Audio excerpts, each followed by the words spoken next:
BMW Z4 already looks like the German Miata, but does it drive like one? Let's find out.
Is the BMW Z4 the German Miata?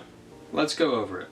So the BMW Z4 is, I don't know, in my eyes it kind of fits. It's a small, lightweight roadster, usually a convertible. I think maybe even only a convertible.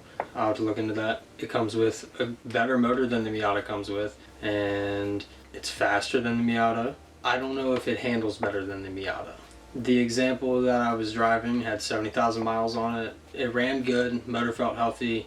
It actually kind of drove like a turbo car. The RPM kind of build up happened very turbo-esque.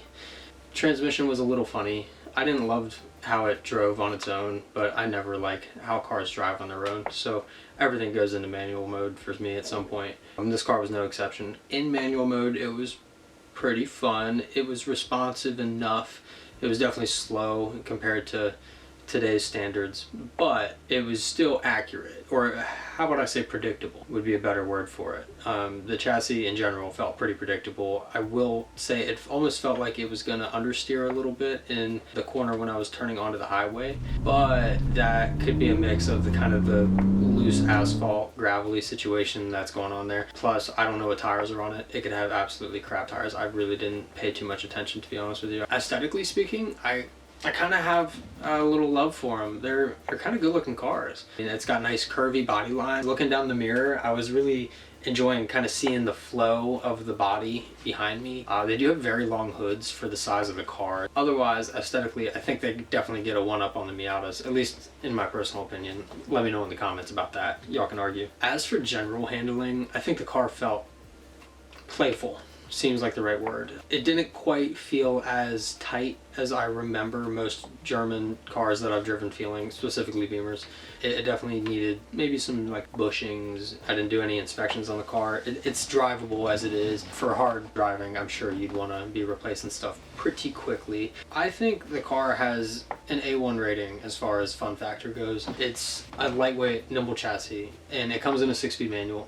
I believe they still even make them today with a 6-speed. As for the cool factor, you guys will have to help me out on that one. I think it has a lot of cool potential. It could also be perceived as a girl's car in some people's books because it's kind of small, little cutesy kind of car, but it's fun, and that 3-liter 6-cylinder it's enough for a little car like that. It would do a lot of damage with some power behind it. I don't know exactly how much they weigh. They weigh about 3,000 pounds, which is it's a lot for the size of the car.